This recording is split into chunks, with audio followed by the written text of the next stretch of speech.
Segera download Quran Tadabbur, dia meraih tafsir kebaikan. dalam genggaman Contoh Anda. bulan Ramadan adalah bulan Al-Quran.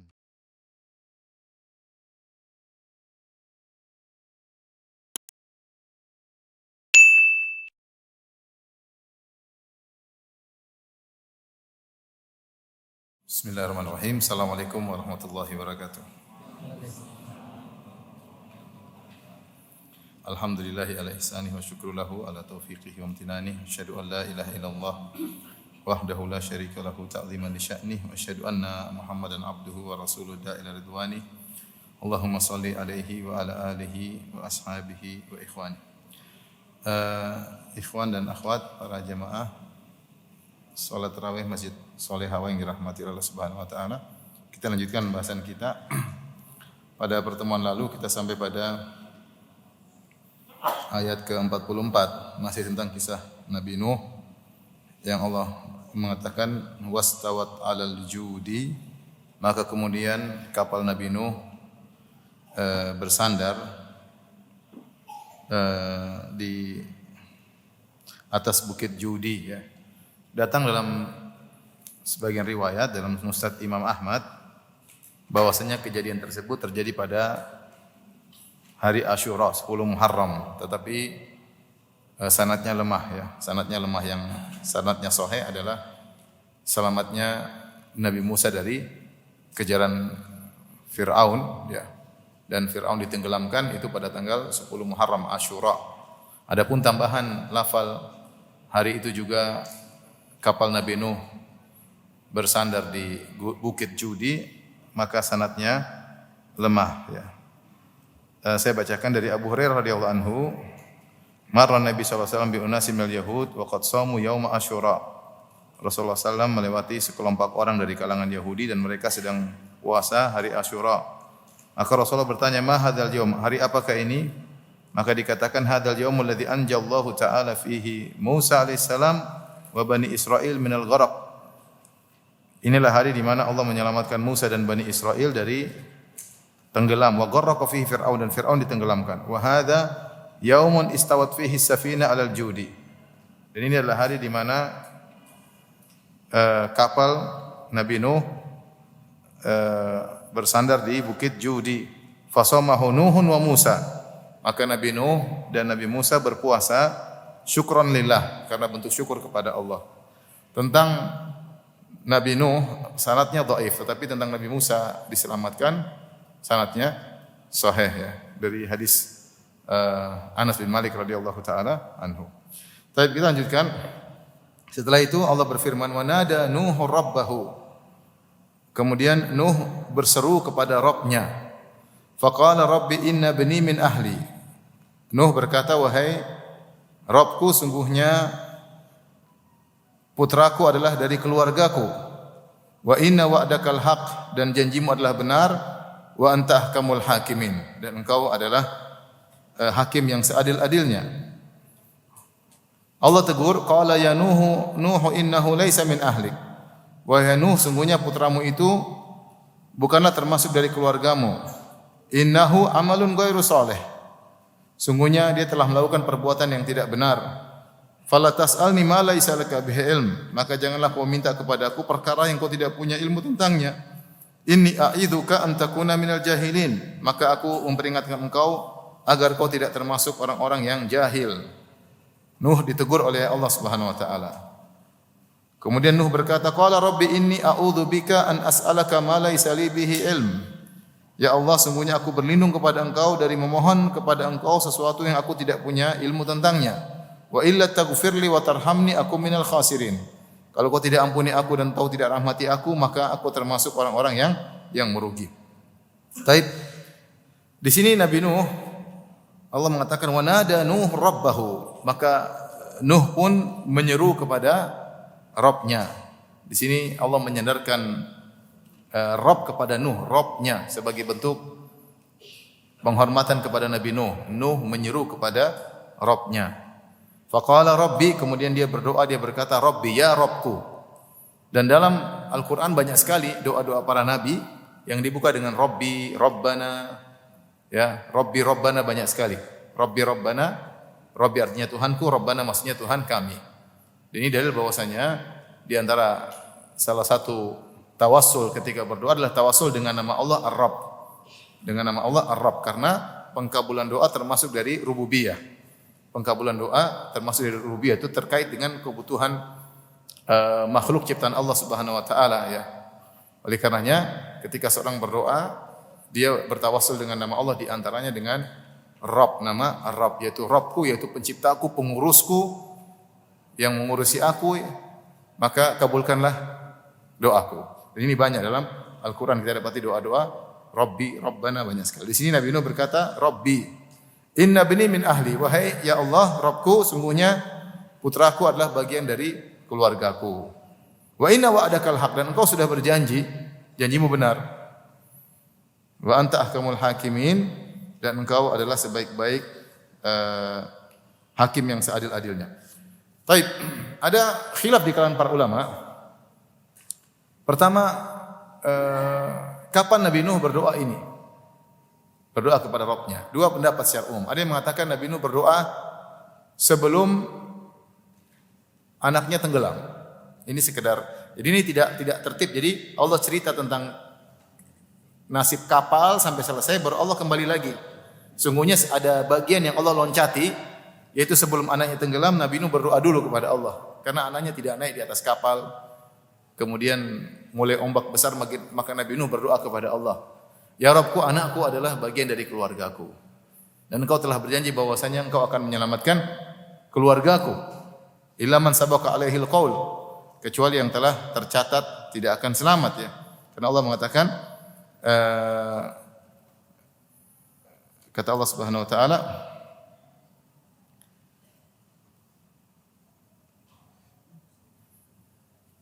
Qul nahmil fiha min kullin zawjayn itsnaini wa ahlaka. Bawa di kapal semua pasang-pasangan hewan dan juga keluargamu, illa man sabaqa alaihil qaul. Kecuali orang di antara keluargamu yang telah tercatat dalam takdir bahwasanya dia tidak akan diangkut di atas kapal. Pendapat pertama di kalangan ahli tafsir, ini banyak ahli tafsir mengatakan permohonan doa Nabi Nuh ini sebelum anaknya tenggelam. Sehingga dia berdoa. Dia berdoa, ya Allah selamatkanlah putraku karena putraku dari keluargaku. Namun Allah tegur. Allah tegur ya. Kenapa Nabi Nuh berdoa demikian? Nabi Nuh fokus kepada firman Allah, angkatlah, bawalah keluargamu. Padahal Allah sudah mengecualikan, kata Allah, illa man sabaqa alaihil qaul, kecuali dari keluargamu yang telah ditakdirkan tidak akan selamat. Tapi Nuh tidak tahu kalau anaknya ini, si Yam ini termasuk dari yang tidak selamat. Makanya dia menagih, seakan-akan dia menagih janji Allah. Dia mengatakan, ya Allah, selamatkanlah anakku tersebut karena anakku tersebut dari keluargaku. Kenapa kok tidak dinaikkan di atas kapal? Kenapa ditinggal di luar kapal? Ini pendapat sebagian ahli tafsir. Maka Allah tegur. Allah mengatakan, wahai Nuh, sungguhnya anakmu telah melakukan perbuatan yang tidak benar. Dia kafir. Dan jangan kau minta kepadaku permintaan yang tidak kau punya ilmu tentangnya. Ini pendapat pertama. Meskipun Nabi Nuh minta agar Allah selamatkan anaknya karena dia begitu sayang kepada anaknya, tetapi di ujung doa tetap Nabi Nuh menyerahkan urusan kepada Allah. Dia mengatakan, wa anta ahkamul hakimin. Engkau adalah hakim yang paling adil. Artinya saya sekedar meminta, siapa tahu engkau selamatkan anakku ya Allah, tetapi keputusan tetap di tanganmu. Keputusan tetap di tanganmu. Banyak ahli tafsir berpendapat dengan demikian, bahwasanya ini permintaan sebelum anaknya tenggelam. Pendapat kedua di kalangan ahli tafsir, bahwasanya Nabi Nuh alaihissalam meminta hal ini setelah anaknya tenggelam, setelah kapal bersandar di Bukit Judi, baru dia minta. Dia ingat anaknya yang tenggelam tadi. Dia minta kepada Allah Subhanahu wa taala. Dan ini pendapat dipilih oleh Ibnu Jarir At-Tabari, kemudian diikuti oleh ulama yang seperti Tahir bin Ashur, Al-Alusi. Mereka berpendapat bahwasanya kita kembali kepada zahir ayat bahwasanya Nabi Nuh minta setelah anaknya tenggelam. Terus apa yang dia minta? Menurut Ibnu Jarir At-Tabari, Nabi Nuh minta kepada Allah, ya Allah, anakku termasuk dari keluargaku dan kau telah berjanji bahwasanya keluargaku akan selamat. Keluargaku akan selamat. Ternyata anakku tidak selamat. Kalau gitu hidupkan dia kembali ya Allah sebagaimana janjimu. Ini pendapat Ibnu Jarir Tabari. Ini Nabi Nuh minta anaknya dihidupkan kembali karena Allah telah berjanji keluarganya akan selamat. Pendapat yang kedua yang dipilih oleh Tahir bin Asyur, Nabi Nuh tatkala tahu anaknya tenggelam sudah selesai, maka dia minta agar diampuni di akhirat. Dia mengatakan inna bni min ahli, ya Allah anakku dari keluargaku, bagaimanapun dia adalah anakku, maka ampunilah dia di akhirat. Di dunia kau tidak ampuni dia, di akhirat ampuni dia. Karena begitu sayangnya Nabi Nuh kepada anaknya. Akhirnya Allah tegur. Intinya Nabi Nuh alaihissalam melakukan ijtihad yang keliru. Dia berijtihad. Entah berbagai macam pendapat ahli tafsir, intinya Nabi Nuh berijtihad. Dia bukan tahu sesuatu yang haram, kemudian dia langgar, enggak. Tetapi dia berijtihad. Pertama ijtihadnya, dia tidak tahu kalau anaknya ini termasuk yang telah ditetapkan dalam takdir tidak akan selamat. Makanya dia minta, dia bilang ya Allah anakku kok tidak selamat. Maka Allah jelaskan anakmu termasuk yang ditetapkan tidak selamat. Kenapa? Karena dia amalun ghairu saleh. Karena dia itu sahibu amalin ghairi saleh. Dia telah melakukan amal yang tidak benar sehingga dia tidak selamat. Atau pendapat yang lain, Nabi Nuh minta agar diampuni di akhirat, maka Allah tegur. Karena orang musyrik tidak mungkin diampuni di akhirat. Maka jangan minta seperti itu.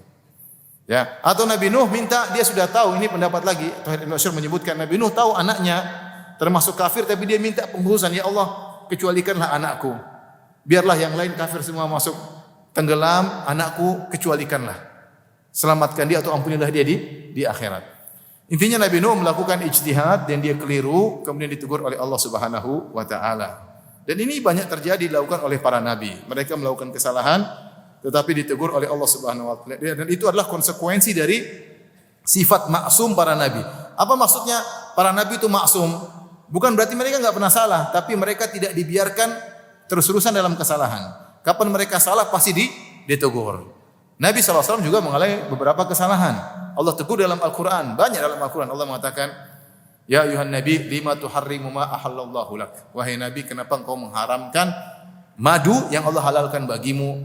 Tabtaghi mardata azwajik, hanya sekedar untuk menyenangkan istrimu. Rasulullah pernah mengatakan, haram bagi saya untuk minum madu. Allah tegur, ngapain haramkan minum madu? Itu halal. Gara-gara ingin dapat ridho istrimu, Rasulullah ditegur. Contohnya Rasulullah SAW juga ditegur ketika dia berpaling dari Abdullah ibn Umi Maktum. Kata Allah, abasa wa tawalla an ja'ahul a'ma. Dia bermuka masam dan berpaling. Allah tegur, bukan begitu cara menghadapi orang yang buta yang semangat untuk ilmu kepadamu. Rasulullah SAW ditegur. Contoh lagi Rasulullah SAW pernah maafkan sebagian orang tidak ikut perang. Kata Allah Subhanahu wa taala, afallahu anka lima adinta lahum. Allah mengampuni engkau wahai Rasulullah. Kenapa engkau mengizinkan mereka tidak ikut perang ya? Artinya ada beberapa teguran seperti ketika Nabi SAW menyolatkan Abdullah bin Ubay bin Salul la takum fihi abadan, Allah tegur. Kata Allah Subhanahu wa taala, wala tusalli ala ahadin minhum mata abadan. Jangan salat kepada seorang munafik pun. Allah tegur. Nabi sudah terlanjur salat, Allah tegur. Jadi maksudnya maksum itu bukan berarti tidak pernah salah, tapi kalau salah langsung ditegur. Nabi Nuh demikian, dia berijtihad minta dan dia salah ditegur. Ya. Nabi Daud tadi kita dengar imam membaca bagaimana dia berhukum. Dia mengatakan kamu salah, kamu mengambil kambing temanmu. Kemudian Allah tegur. Kenapa Nabi Daud alaihissalam dia berhukum sebelum mendengar dari dua pihak. Jadi orang lapor ke beliau, baru satu ngomong, langsung Nabi Daud memberi hukum, kamu salah, ini yang benar. Di situ ditegur oleh Allah. Kemudian dia minta ampun kepada Allah, kata Allah, faghfarna lahu dzalik, kami pun ampuni dia. Kenapa kesalahan Nabi Daud? Dia belum dengar dari dua pihak, dia sudah menghukum. Jadi intinya yang dimaksud dengan maksum bukan berarti enggak mungkin salah, tapi mungkin salah, tetapi tidak akan dibiarkan oleh Allah Subhanahu wa taala. Di antaranya Nabi Musa alaihissalam, Nabi Musa juga pernah mukul siapa? Seseorang dari pengikut Firaun. Fa wakazahu Musa faqada alaih. Nabi Musa mukul, dorong terus mati orang tersebut. Kemudian Nabi Musa minta ampun kepada Allah. Maka Allah mengatakan Allah pun mengampuninya. Ini contoh-contoh kesalahan-kesalahan yang dilakukan oleh para nabi tapi tidak dibiarkan. Ya, kenapa? Karena mereka maksum. Karena kalau dibiarkan oleh Allah nanti disangka itu adalah kebenaran sehingga jadi syariat. Maka harus ditegur oleh Allah supaya tahu ini adalah kesalahan. Di antaranya kesalahan Nabi Nuh alaihissalam. Beliau berijtihad Bukan suatu perkara yang haram sengaja beliau langgar, tapi beliau beristihad. Di antaranya beliau menurut pendapat sebagian ahli tafsir beliau berdoa, ya Allah, anakku selamatkan ya. Khususkan dia, memang orang kafir tenggelam atau orang kafir di neraka, tapi khususkan dia. Atau dia minta tolong ampuni anakku, dia tidak tahu bahwasanya ada larangan untuk minta ampun kepada orang musyrik. Intinya Nabi Nuh beristihad melakukan sesuatu yang dia tidak tahu. Maka Allah tegur, kata Allah Subhanahu wa taala, qala ya Nuh innahu laisa min ahlik. Wahai Nuh, sungguhnya anakmu itu bukan dari keluargamu. Bukan keluarga yang sesungguhnya, karena keluarga yang sesungguhnya adalah kekerabatan dari agama. Anakmu benar secara nasab dia anakmu, tapi karena dia kafir, hubungan kekerabatan atau hubungan karena agama lebih kuat daripada hubungan karena nasab. Ya, hubungan karena nasab bisa terputus kalau ternyata agama berbeda. Ya. Maka Allah mengatakan innahu laisa min ahlik.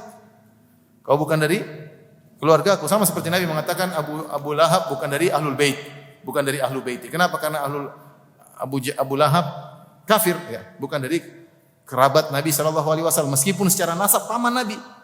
Tapi secara syariat bukan lagi, tidak dianggap sebagai apa? Keluarga. Sama seperti ini.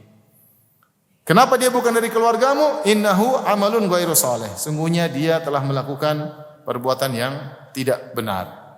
Innahu amalun ghairu saleh, ada dua pendapat. Ada yang mengatakan innahu yaitu anakmu sahibu amalin ghairi saleh. Dia telah melakukan perbuatan yang tidak benar. Atau pendapat kedua, innahu yaitu doamu wahai Nuh. Engkau meminta anakmu diampuni, atau minta anakmu diselamatkan, atau minta anakmu dikembalikan lagi, hidup kembali, sebagaimana pendapat khilaf di kalangan para ahli tafsir, itu semua adalah perbuatan yang tidak benar wahai Nuh. Allah ingatkan, fala tas'alni ma laisa laka bi'ilm. Jangan kau tanya kepada aku yang kau tidak punya ilmu tentangnya.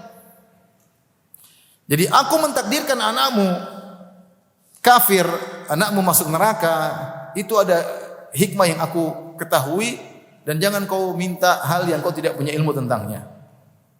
Teguran Allah kepada Nabi Nuh ini mirip seperti firman Allah Subhanahu wa taala, la yus'alu amma yaf'alu wa hum yus'alun. Allah tidak ditanya tentang apa yang dilakukan, tapi mereka yang bakalan ditanya.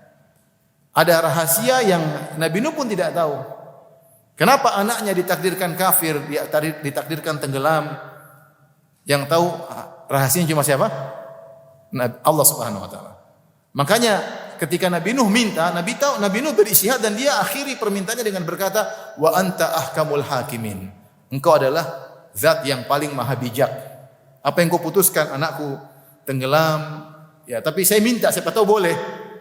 Saya minta, siapa tahu anakku boleh hidup kembali, atau anakku diselamatkan, atau anakku diampuni di akhirat. Tetapi wa anta ahkamul hakimin, kau yang lebih ngerti ya Allah, kau yang paling maha bijak, aku hanya sekedar meminta. Maka Allah tegur, permintaanmu keliru wahai Nuh. Kau tidak tahu tentang hikmah di balik itu semua. Fala tas'alni ma laisa laka bi'ilm. Jangan kau tanya kepadaku tentang yang kau tidak punya ilmu tentangnya. Kalau Nabi Nuh saja tidak dijelaskan oleh Allah kenapa anaknya ditakdirkan masuk neraka atau tenggelam, padahal dia seorang nabi, Allah tidak jelaskan, apalagi kita. Banyak perkara-perkara masalah takdir yang akal kita tidak sampai, maka tidak perlu kita bertanya. Makanya Allah tutup pintu ini, kata Allah, la yus'alu amma yaf'alu. Allah tidak ditanya tentang apa yang dia perbuat. Tetapi mereka yang bakal ditanya, kita ini akan dihisap. Siapa yang mau hisap Allah? Yang menghisap Allah, ya Allah, kenapa kau takdirkan Fir'aun masuk neraka? Yang mau hisap Allah siapa? La yus'al, Allah tidak ditanya. Tapi Allah yang akan bertanya kepada kalian atas perbuatan kalian. Makanya para ulama menjelaskan bahwasanya akal ini memiliki batasan. Sebagaimana indera punya batasan, mata kita punya kemampuan terbatas. Kalau terlalu terang kita nggak bisa lihat, matahari kita nggak bisa lihat, orang lagi ngelas kita nggak bisa lihat. Ya, terlalu kecil kita nggak bisa lihat. Ya, corona kita nggak bisa lihat, nggak kelihatan. Mata kita punya keterbatasan. Terlalu kecil nggak bisa lihat, terlalu tajam nggak bisa lihat, terlalu terang nggak bisa lihat. Pendengaran pun demikian, pendengaran demikian juga.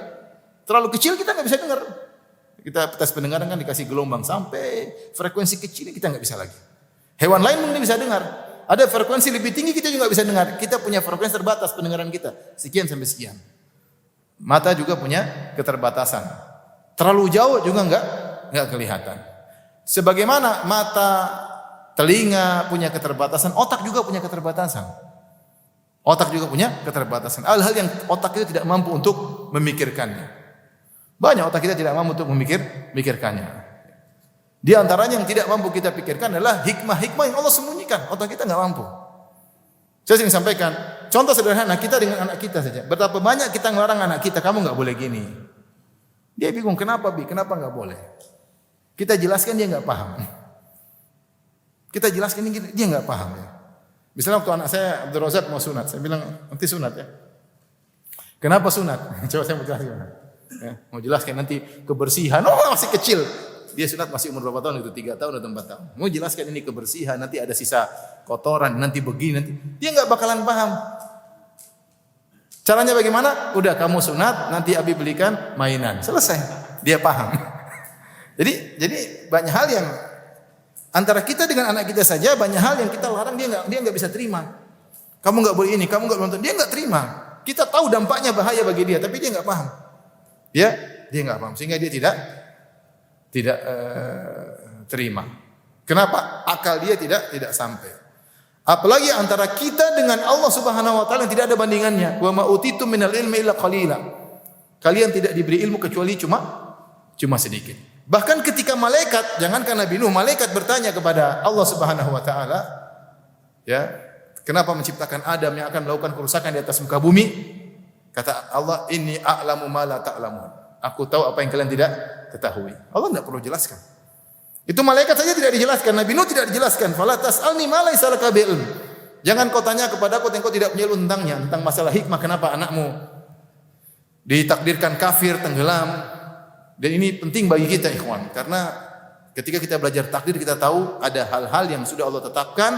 Kenapa begini, kenapa begitu, otak kita tidak bakalan sampai. Kenapa Allah ciptakan iblis? Kenapa harus ada Fir'aun ya? Kenapa harus ada kita di sini? Kenapa kita harus hidup? Kenapa harus ada langit? Kamu enggak tahu sudah, otak kamu enggak bakalan sampai. Kamu aja kalau tes IQ cuma 60 mau pikir kecuali IQ-mu 500 boleh lah. IQ cuma 60 itu pun ditambah-tambahin ya. Jadi otak kita terbatas sehingga banyak hal yang Allah sembunyikan rahasia daripada hikmah Allah Subhanahu wa taala tidak pernah jelaskan.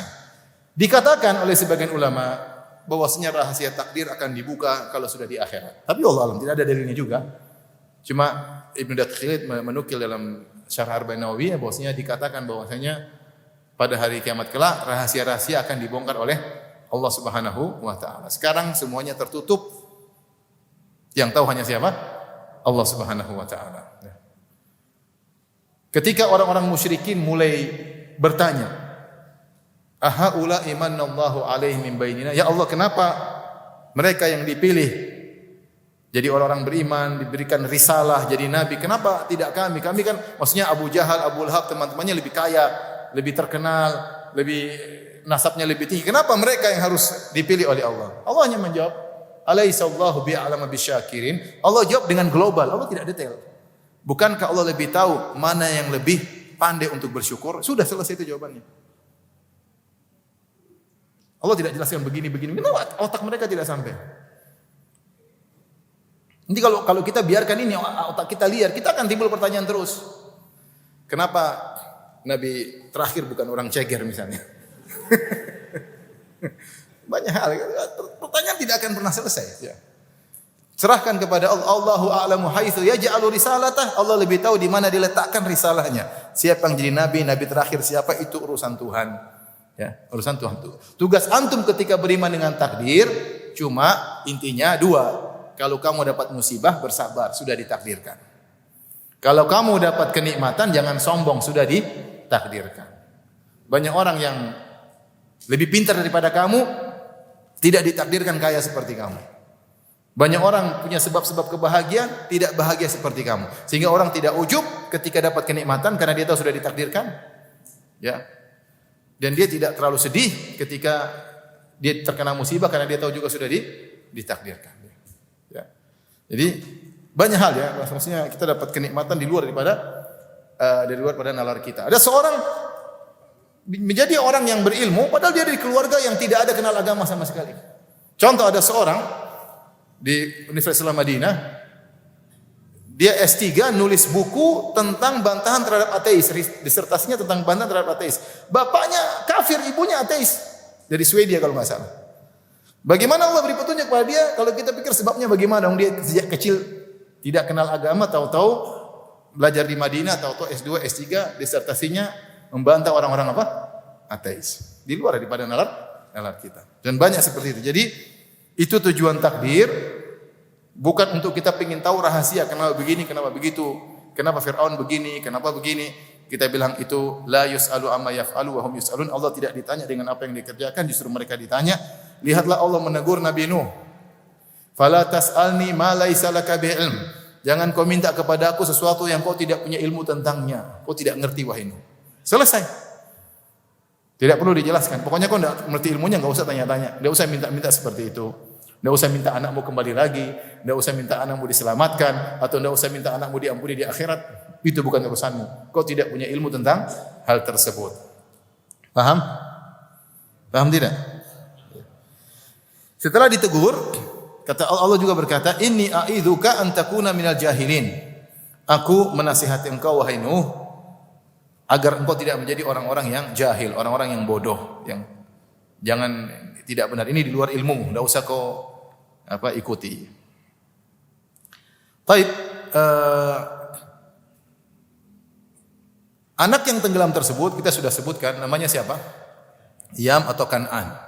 Menurut mayoritas ahli tafsir, dia adalah anak kandung Nabi Nuh. Sebagian salaf seperti diriwayatkan Hasan Al-Basri mengatakan itu anak zina. Itu anak zina. Makanya Allah mengatakan innahu laisa min ahlika. Dia bukan dari keluargamu. Mereka sebagian ada yang menafsirkan innahu laisa min ahlika, maksudnya dia bukan keluargamu sesungguhnya karena dia adalah anak zina. Istrimu berzina dengan laki-laki lain, lahirlah anakmu tersebut di dalam keluargamu sehingga dinisbahkan kepada engkau, Yam bin Nuh, padahal dia anak orang lain. Dan Nabi telah bersabda dalam aturan Islam, al-waladu lil firash walil ahiri al-hajar. Jadi dalam syariat Islam ada seorang pasang suami istri misalnya nikah resmi sah, tahu-tahu istrinya berzina dengan orang lain, kemudian mengandung, kemudian punya anak. Ketika punya anak, bapak zinanya, bapak biologisnya, itu anak saya misalnya datang, itu anak saya. Dalam syariat dia tidak dianggap. Ya, hukuman bagi kamu ini anak bukan anakmu. Anak ini dinisbahkan kepada bapak resminya, paham? Misalnya, bapak resminya namanya Paijo. Terus punya istri namanya Juminten. Juminten berzina sama jangan Joko, kasihan Joko. Jangan. Sama ini aja. Paimin sudah. Oh, Paimin ya. Sama Paimin. Ini Juminten zina sama siapa? Paimin. Mungkin Pak Ijo ngerti tapi dia biarin aja, dia maafkan istrinya salah, dia biarin aja. Dia tidak ini bukan anak saya. Kalau dia bilang ini bukan anak saya, terjadi mula'anah, harus cerai. Tapi kalau dia diam-diam saja, ya sudah dia maafkan istrinya, tahu-tahu lahirlah Juminten punya anak. Anaknya mirip dengan siapa tadi? Paimin. Anaknya mirip dengan Paimin, wajahnya, hidungnya, warna kulitnya. Ini Paimin, pas fotokopinya Paimin. Tetapi dalam syariat tetap, misalnya anaknya namanya Joni, tetap aja Joni bin Paijo. Enggak ada Joni bin apa? Paimin. Kecuali kalau Paijo bilang, oh itu bukan anak saya. Nah, kalau bukan anak saya, maka harus cerai. Harus apa? Cerai. Ini hukum Islam. Rasulullah mengatakan, ini pernah terjadi di zaman Nabi SAW. Ketika Utbah bin Abi Waqqas berzina, dia musyrik, meninggal dalam kondisi kafir, dia berzina, kemudian anaknya dinisbahkan kepada bapak resminya. Taib. Ini pendapat sebagian ulama, mereka mengatakan Yam dinisbahkan kepada Nuh tapi dia asalnya adalah anak zina. Makanya Allah mengatakan innahu laisa min ahlik, dia bukan keluargamu wahai Nuh. Tapi pendapat ini lemah, menyelisihi pendapat mayoritas ulama. Kenapa? Karena istri-istri Nabi tidak ada yang berzina. Sudah kita jelaskan pada pertemuan lalu bahwasanya Allah menyebutkan istri Nabi Nuh dan istri Nabi Lut berkhianat kepada suami mereka, tapi khianat tersebut bukan khianat zina, bukan. Khianat masuk dalam agama. Kata Allah Subhanahu wa taala, fa khanatahuma. Kedua perempuan tersebut berkhianat kepada suami mereka, yaitu berkhianat kepada Nabi Lut, berkhianat kepada Nabi Nuh. Buktinya apa? Istri Nabi Lut dikatakan berkhianat kepada Nabi Lut, tapi dia tidak berzina. Karena dia berzina dengan siapa? Sementara kampungnya semua tidak suka perempuan. Kampungnya semuanya apa? Praktisi homoseksual. Paham? Kalau gitu khianat dia terhadap suaminya Nabi Lut bukan dengan berzina kepada tetangganya, tetapi karena dia berkhianat dalam agama, dia menunjukkan kepada kaumnya yang praktisi homoseksual bahwasanya Nabi Lut punya tamu-tamu yang sangat tampan. Kalau kalian mau homo, datang aja ke rumah suamiku. Situlah Allah mengatakan fa khanatahuma. Dia berkhianat kepada jadi bukan zina. Demikian juga istri Nabi Nuh dikatakan berkhianat kepada Nabi Nuh bukan karena dia berzina, tapi dia ikut-ikutan mengatakan suaminya gila. Wahai Nuh, engkau gila. Sebagaimana kaumnya mengatakan Nabi Nuh gila. Dan kata Ibnu Abbas radhiyallahu taala anhuma, tidak ada istri Nabi yang berzina, tidak ada. Makanya turun firman Allah Subhanahu wa taala ketika orang-orang munafik menuduh Aisyah berzina dengan Safwan bin Mu'attal As-Sulami dalam suatu peristiwa namanya Hadithatul Ifk, maka Allah bela Aisyah radhiyallahu anha. Allah mengatakan al-khabithatu lil-khabithin wal khabithuna lil-khabithat wat thayyibatu lit-thayyibin wat thayyibuna lit-thayyibat. Wanita-wanita yang buruk untuk laki-laki yang buruk. Maksudnya wanita-wanita pezina untuk suami-suami pezina, dan laki-laki pezina untuk istri-istri wanita-wanita pezina. Dan itu tidak berlaku pada Nabiku Muhammad sallallahu alaihi wasallam, karena Nabi bukan orang berzina, maka istrinya Aisyah bukan pezina. Baik, kita lanjutkan. Nabi Nuh ditegur, maka Nabi Nuh langsung sadar. Qala rabbi inni a'udzu bika, ya Rabbku, aku berlindung kepada engkau, an as'alaka ma laisa li bihi ilm.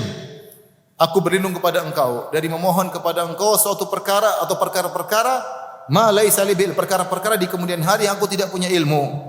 Wa illa taghfirli wa tarhamni aku minal khasirin.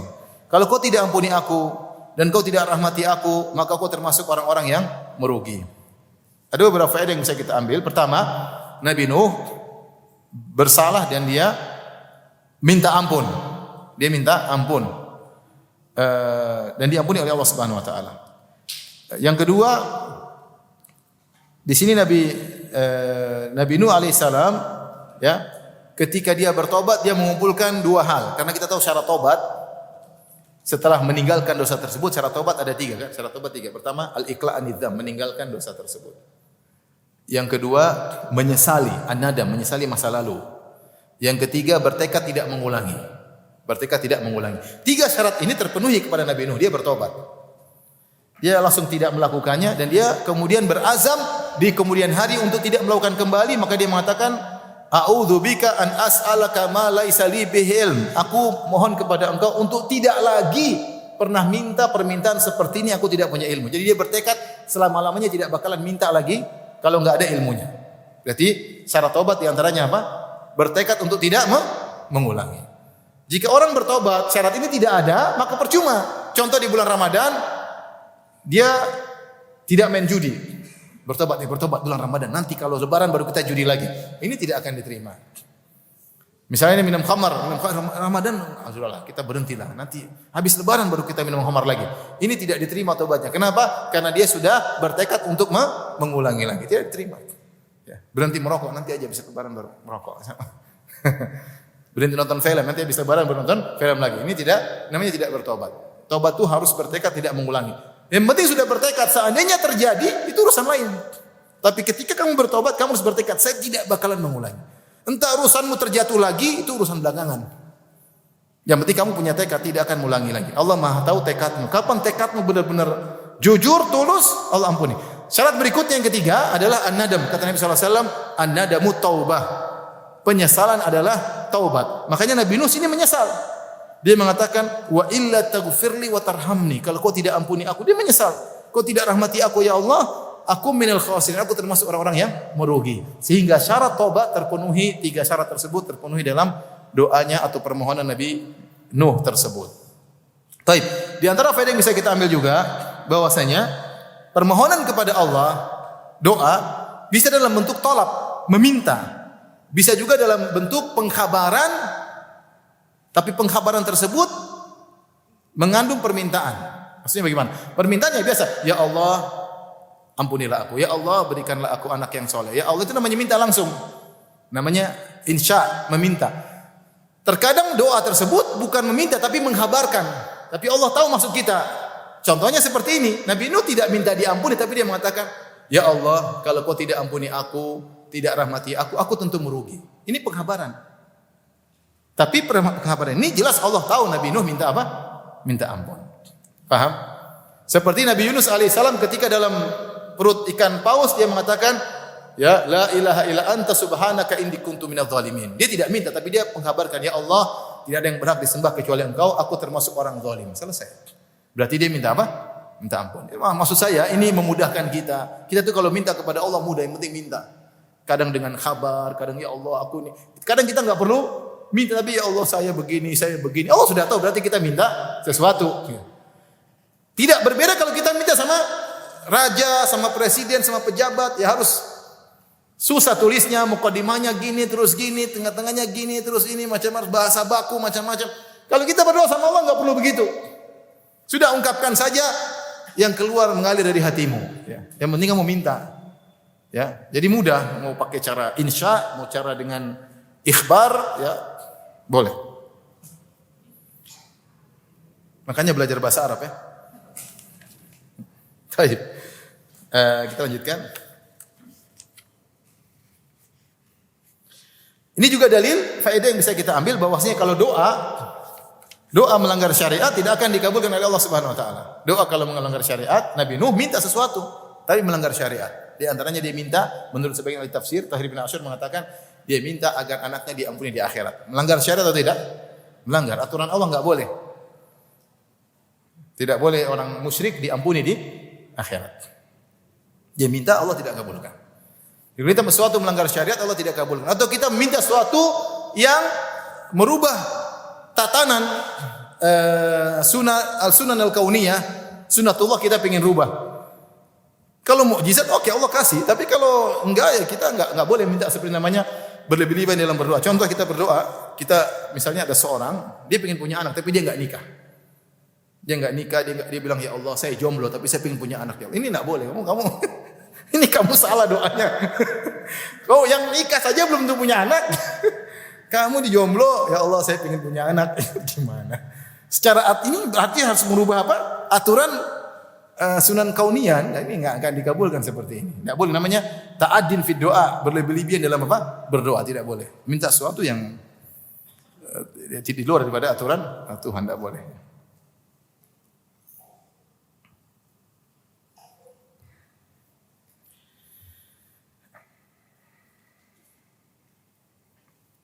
Kata sebagian orang, ada orang berdoa maksa, ya Allah, kalau dia memang apa jodohku apa, kalau dia baik untukku dekatkanlah kepadaku. Jika dia buruk untukku, jadikanlah dia baik untukku. Maksa, maksa namanya. Jadi dia bukan dia yang ngatur, dia bukan pilihan kepada Allah, dia maksa Allah untuk milih kemauannya. Baik, kita lanjutkan.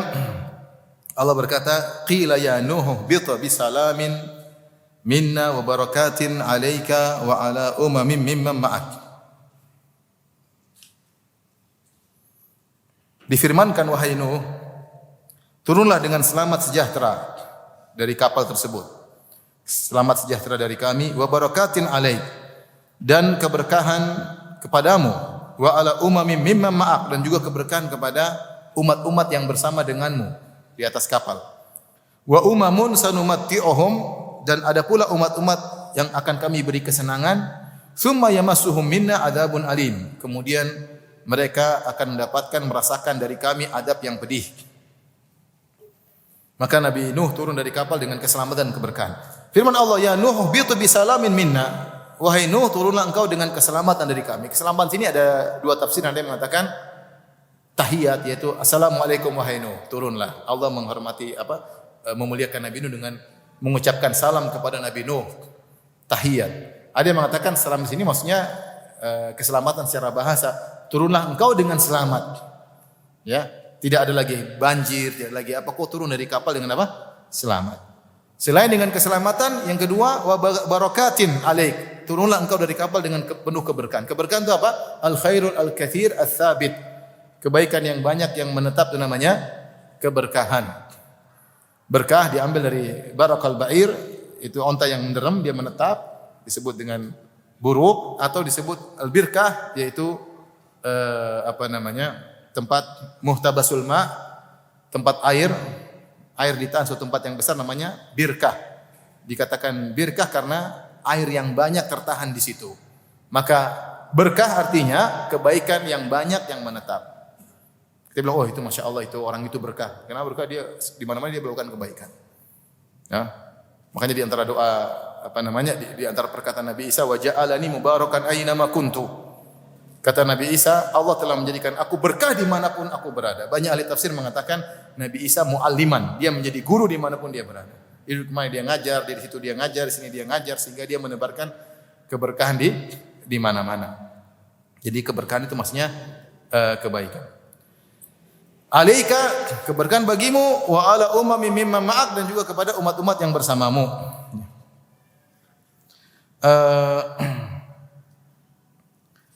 Dan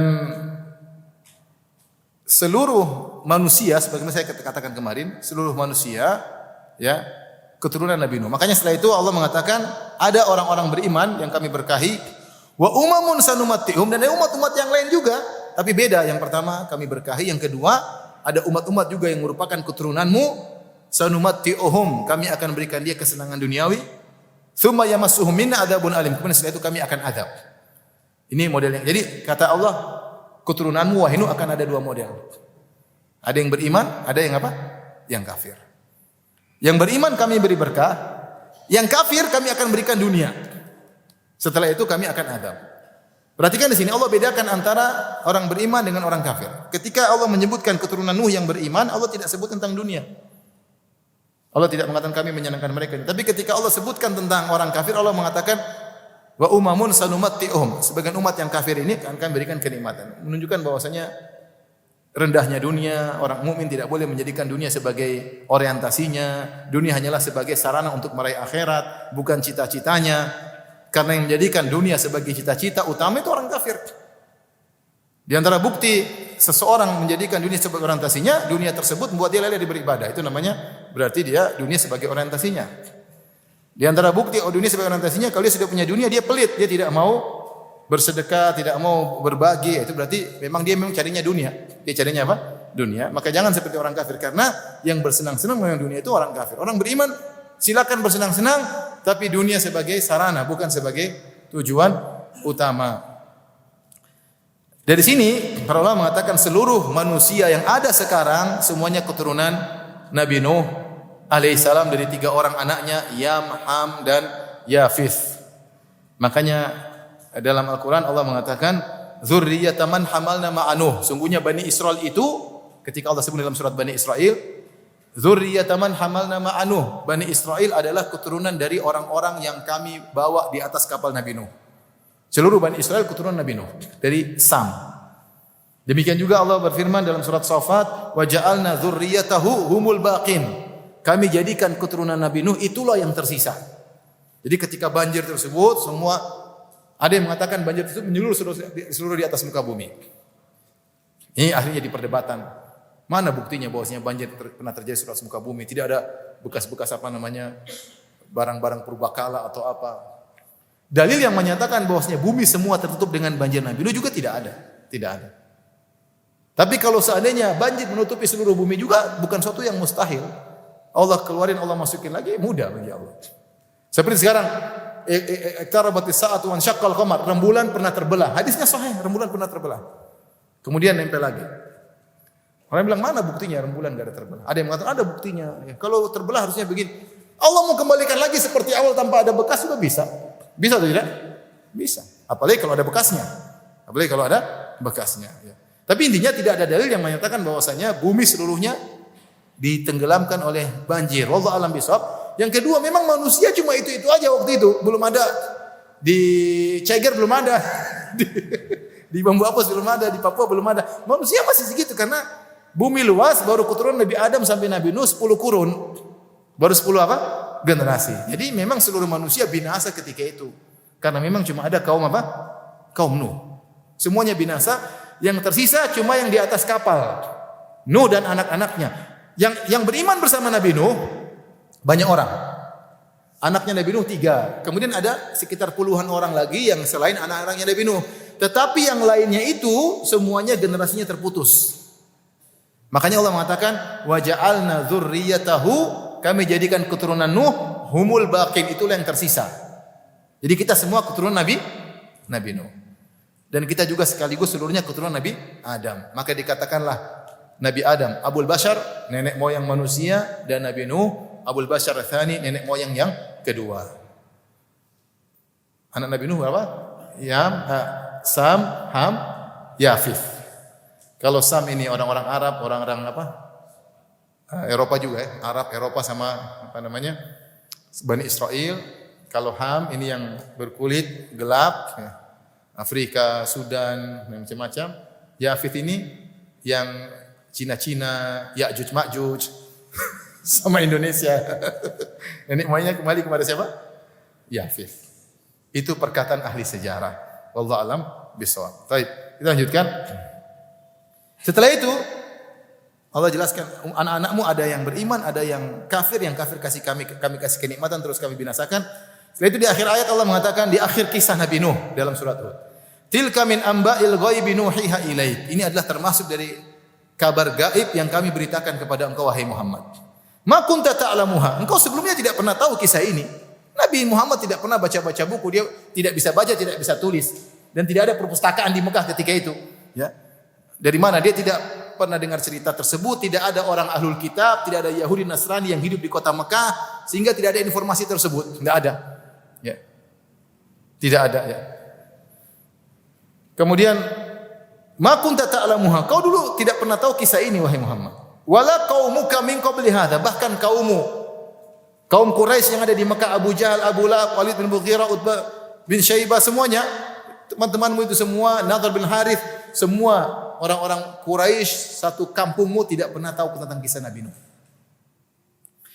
Jangankan kamu, jadi Allah ini sebagai bentuk mukjizat, jangankan kamu yang satu orang, mereka yang ratusan orang tidak ada yang tahu. Kalau begitu, cerita Nabi Nuh itu wahyu dari Tuhan. Kalau gitu, wahyu dari Tuhan, bukan Nabi Muhammad ngarang. Buktinya kamu tidak pernah dengar sebelumnya tentang kisah Nabi Nuh, dan orang-orang di kota Mekah juga tidak pernah ada yang tahu, padahal mereka jumlahnya banyak.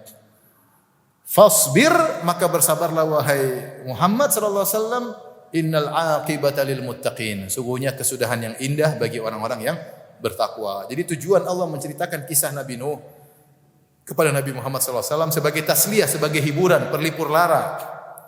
Karena yang dialami oleh Nabi Muhammad sallallahu alaihi wasallam mirip dengan yang dialami Nabi Nuh. Sama-sama dimusuhi oleh kaumnya. Sama-sama diejek oleh kaumnya. Sama-sama ada kerabat yang kafir. Ada Abu Lahab, kerabatnya Nabi. Abu Talib, kerabatnya Nabi. Ini anaknya Nabi Nuh. Ya. Jadi sama-sama dihina, sama-sama diejek. Sama-sama pengikutnya sedikit. Bahkan Nuh lebih panjang ceritanya, 950 tahun. Nabi Muhammad cuma di Mekah 13 tahun. Maka Allah mengatakan, fasbir, bersabarlah engkau. Lihatlah kisah Nabi Nuh. Innal aqibata lil muttaqin. Sungguhnya kesudahan yang indah bagi orang yang bertakwa. Ini dalil bahwasanya di antara apa namanya? Perbuatan yang paling menunjukkan ketakwaan seseorang adalah sabar. Karena Allah mengungkap sabar dengan takwa, dan ini datang dalam banyak ayat. Fasbir innal aqibata lil muttaqin. Allah tidak mengatakan bersabarlah, sungguhnya kesudahan yang baik bagi orang yang bersabar, tidak. Tapi Allah menggunakan orang bersabar dengan bertakwa. Jadi Allah mengungkapkan takwa dengan sabar. Sehingga ketika takwa diungkap dengan sabar, Allah tidak mengatakan fattaqillah innal aqibata lil muttaqin. Bertakwalah kepada Allah, sungguhnya kesudahan yang baik bagi orang bertakwa. Tapi Allah mengatakan bersabarlah. Jadi Allah mengungkapkan takwa dengan apa? Dengan sabar.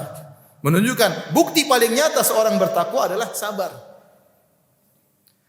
Bukti paling nyata adalah sabar. Dan ini banyak dalam Al-Quran Allah menggunakan takwa dengan sabar. Contohnya seperti kata Allah, wa'mur ahlaka bis salati wastabir 'alaiha la nas'aluka rizqan nahnu narzuquk wal aqibatu lit taqwa. Suruhlah keluargamu salat dan bersabarlah. Kesudahan yang baik bagi orang yang bertakwa. Contoh lagi, wa qala Musa ya qaumi ista'inu billahi wasbiru innal arda lillahi innal arda lillahi yurithuha man yasha'u min ibadihi wal 'aqibatu lil muttaqin. Ketika Nabi Musa berkata kepada kaumnya, wahai kaumku, bersabarlah. Sungguhnya kesudahan yang baik bagi orang yang bertakwa. Jadi, kalau orang tanya, Ustaz, takwa itu apa? Takwa maknanya adalah meninggalkan kemaksiatan, melakukan ketaatan. Di antara aplikasi yang benar-benar nyata adalah sabar. Ya, kalau orang sabar ya itu orang bertakwa. Enggak sabar ya ketakwaannya dipertanyakan. Baik, demikian saja apa yang bisa kita sampaikan tentang kisah Nabi Nuh. Insyaallah selanjutnya kisah Nabi Hud. Nanti lain waktu setelah apa? Lebaran insyaallah taala. Kapannya wallahu a'lam bishawab. Demikian saja. Wabillahi taufiq hidayah. Assalamualaikum warahmatullahi wabarakatuh.